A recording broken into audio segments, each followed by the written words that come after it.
Hi students. So first unit numerical problem number 3 பார்க்கிறோம். book exerciseல பின்னாடி உள்ளது. 5 identical charges capital Q are equal distance on a semicircle as shown in the figure. Another point charge small q is kept at the center of the circle of the radius capital R. Calculate the electrostatic force experienced by the charge Q. சரி, இப்போ இவங்க என்ன பண்ணிருக்காங்க அப்படின்னா சென்டர்ல ஒரு small charge consider பண்ணிருக்காங்க Q. இதை தவிர இந்த Q ல இருந்து ஈக்குவல் டிஸ்டன்ஸ்ல என்ன பண்ணிருக்காங்கன்னா 5 ஐடென்டிக்கல் சார்ஜஸ் ஒரே மாதிரியான charge Q1, Q2, Q3, Q4, Q5. அப்படின்னா என்ன அர்த்தம்? இவங்க எல்லா பேருமே ஈக்குவல் அர்த்தம். அத நம்ம முதல்ல புரிஞ்சுக்கணும். Q1, Q2, Q3 is equal to Q5. So எல்லா பேருமே ஈக்குவல். அப்ப 5 ஈக்குவல் சார்ஜஸ் தான் வச்சிருக்காங்க ஒரே வேல்யூல. ரைட், இந்த Qன்றது ஒரு டெஸ்ட் சார்ஜ் கூட வச்சுக்கிறோமே. ரைட், இப்போ என்னன்னா இந்த சார்ஜஸ்க்கு இடையில இருக்கக்கூடிய அதாவது இந்த Qன்ற ஸ்மால் சார்ஜ்னால இங்க ப்ரொடியூஸ் ஆகக்கூடிய எலக்ட்ரோஸ்டாட்டிக் ஃபோர்ஸை கால்குலேட் பண்ணுங்கன்றாங்க. அப்ப நமக்கு என்ன தெரியும்? நமக்கு வந்து ஒரு ஃபோர்ஸ் ஃபார்ம் ஆகணும், கூலம்ப் ஃபோர்ஸ் ஃபார்ம் ஆகணும் அப்படின்னா மினிமம் 2 சார்ஜ் தேவை. ரைட்டா? இப்போ பாருங்க, இந்த இடத்துல Q1, Q2. ரைட்டா? சோ Q1, Q இதுக்கு இடையில ஒரு ஃபோர்ஸ் ஃபார்ம் ஆகும். அதே மாதிரி பாருங்க Q5, Q இங்க ஒரு ஃபோர்ஸ் ஃபார்ம் ஆகும். ஆனா நமக்கு பார்க்கும்போதே ஒன்னு தெரியுது, இந்த சார்ஜ் எல்லாமே ஈக்குவல்னு சொல்லிட்டோம் இல்லையா? அப்ப இதுக்கு இடையில இது ஒரு டைரக்ஷன்லயும் இதுக்கு ஆப்போசிட் டைரக்ஷன்லயும் இதாகும். இந்த Q1ம் Q5ம் ஒண்ணுக்கு ஒண்ணு எப்படி இருப்ப அகைன்ஸ்டா இருக்கா? சோ இது ஒரு பக்கமாவும் சோ இந்த Q இது மேல ஒரு ஃபோர்ஸா ஃபார்ம் பண்ணுது, இந்த Q ஸ்மால் q இது மேல ஒரு ஃபோர்ஸா ஃபார்ம் பண்ணுது. சோ அப்ப இது அப்வர்ட் டைரக்ஷன்ல இது டவுன்வர்ட் டைரக்ஷன்ல. அப்ப என்ன ஆயிரும் அப்படினா F1 and F5 are cancelled. So சிம்பிளா நமக்கு தெரிஞ்ச மாதிரி அடிக்கலாம். சோ மொத்தம் 5 ஃபோர்ஸ் கண்டுபிடிக்கிறோம். இந்த F1 ம் F5 என்ன ஆயிடுது? கேன்சல் ஆயிடுது. பார்த்தாலே தெரியுது. ரைட், இந்த ரெண்டு ஃபோர்ஸ் கேன்சல் ஆயிடுச்சு. இப்போ அடுத்து பாப்போம். இந்த Q3 Q கண்டிப்பா இந்த நீ ஃபோர்ஸை கண்டுபிடிக்கணும். ஃபோர்ஸ் F3 அதாவது F3 என்ன சொல்ல போற? Q on Q3. நம்ம F3 கண்டுபிடிக்கணும். ஃபோர்ஸ் F3 ஸ்மால் q என்ன பண்ணுது? இது மேல ஒரு ஃபோர்ஸ் ஆட் பண்ணுது. அப்ப இந்த ஃபோர்ஸ் நம்ம கால்குலேட் பண்ணனும். ரைட்டா? அப்ப அந்த ஃபோர்ஸ்க்கு ஃபார்முலா என்ன?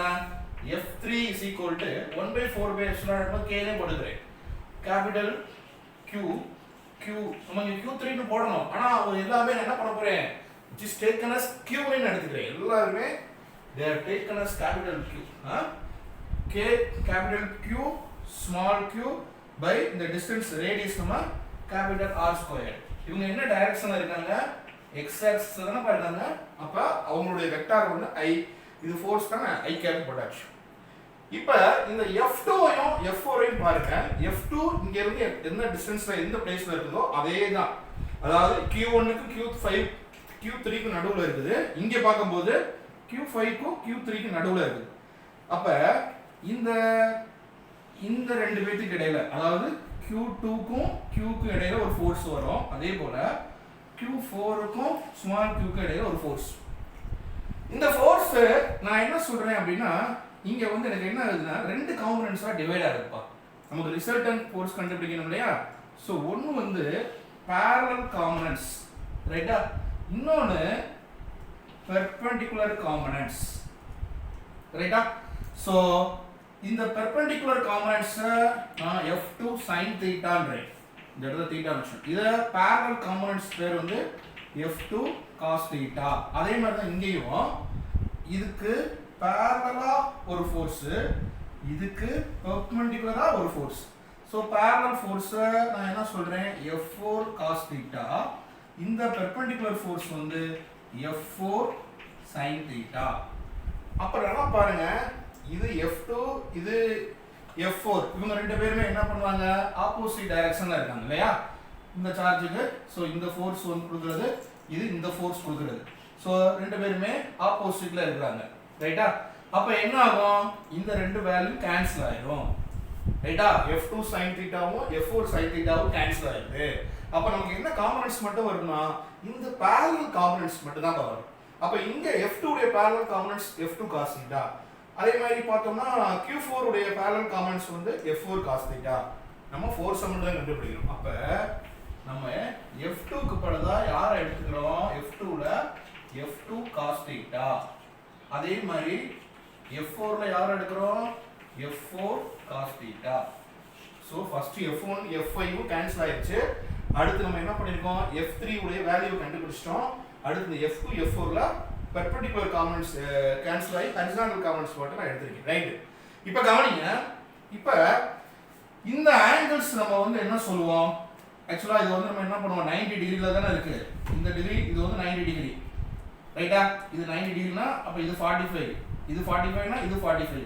இந்த ஆங்கிள் 45 னா இந்த ஆங்கிளும் 45 டிகிரி தான். புரியுதா?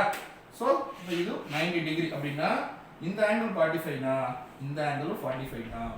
அப்ப தீட்டா வர வேண்டிய இடத்துல நம்ம என்ன போட்டுக்கலாம்? cos 45 போட்டுக்கலாம். சரியா? இப்போ எல்லா ஃபோர்ஸுமே ஆட் பண்ண போறோம். அப்ப டோட்டல் எலக்ட்ரோஸ்டாட்டிக் ஃபோர்ஸ் வேணும்னா நம்ம என்ன பண்ணனும்? F1 vector F2 F3 F4 F5 so அஞ்சு ஃபோர்ஸையுமே நம்ம ஆட் பண்ணி ஆகணும். இதுல ஃபர்ஸ்ட் ஃபோர்ஸ் உடைய வேல்யூ 0 ன்னு கண்டுபிடிச்சிட்டோம். ஃபர்ஸ்ட் ஃபோர்ஸும் லாஸ்ட் ஃபோர்ஸும் 0. செகண்ட் ஃபோர்ஸ் என்ன போட போற? F2 * cos. அப்ப அதோட F உடைய வேல்யூ என்ன? வழக்கம் போல K Q/R². அடுத்து I cap cos 45 டிகிரி. ரைட்டா? சோ சிமிலர்லி F4 க்குமே அதேதான். K Q/R² I cap cos 45. அதே மாதிரி தான் F3 க்கு என்ன வரும்? K Q R² * I cap. Last term 0. So first பாருங்க F1 உடைய வேல்யூ 0 ன்னு போட்டேன். லாஸ்ட்ல F5 உடைய வேல்யூ 0. இந்த F2 க்கு பதிலா K Q/R². அது காமன் தான். இங்க எக்ஸ்ட்ரா வந்து ஒரு cos 45 மட்டும் வந்திருக்கு. அதே மாதிரி F3 என்ன அப்படியே போட்டேன். F3 நான் என்ன கண்டுபிடிச்சிருந்தேனே அப்படியே போட்டேன். F4 க்கு K Q/R² cos 45 போட்டேன். சோ இப்போ இங்க பாருங்க. இங்க ஒரு cos 45. இதுல எதை காமனா எடுக்கலாம்? முத காமனா எடுத்துங்க. K Q/R² காமனா எடுத்துங்க. ரைட்டா? எடுத்துட்டோம்னா இங்க ஒரு cos 45, அங்க ஒரு cos 45. அதாவது 1/√2 + 1/√2 அங்க வந்து 1. ஏன்னா இந்த டைம் அப்படியே நம்ம வெளிய எடுத்துட்டோம்ல. அந்த டைம் அப்படியே வெளிய எடுத்துட்டோம்னா நமக்கு என்ன ஆகும்? 1 ன்னு கிடைக்கும். சோ இப்போ என்ன பண்ணலாம்? இப்போ டோட்டல் ஃபோர்ஸ் வேணும் அப்படினா இந்த K Q/R² வச்சுக்கோ. இந்த 1/√2 2 டைம்ஸ் இருக்கு இல்லையா? இதை எப்படி எழுதிக்கலாம்? 2 times of √2 plus 1 வெளியில ஒரு I cap இருக்கு. I cap விட்டா பாத்தீங்கன்னா I cap. ஏன்னா along the x axis தான் எல்லாமே இருக்கு. சரியா? So K Q/R². இந்த 2 எப்படி எழுதலாம்? 2 is equal to √2 into √2. So divided by √2 plus 1 I cap. So ஒரு ரூட் அடிச்சு கொடுத்துக்கலாம். So remaining answer நம்ம simplify பண்ண முடியாது. So that is the final answer 1 plus √2 into I cap.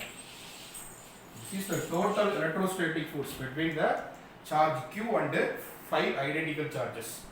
So நம்ம இங்க வந்து force உடைய magnitude வந்து எல்லாமே சேம் தான். ஏன் சேம் சொல்லிருக்கோம்? ஏன்னா எல்லாமே identical charges னு சொல்லியாச்சு. அதனால தான் பாத்தீங்கன்னா K Q/R², K Q/R², K Q/R². அதுல மாற்றமே இல்ல.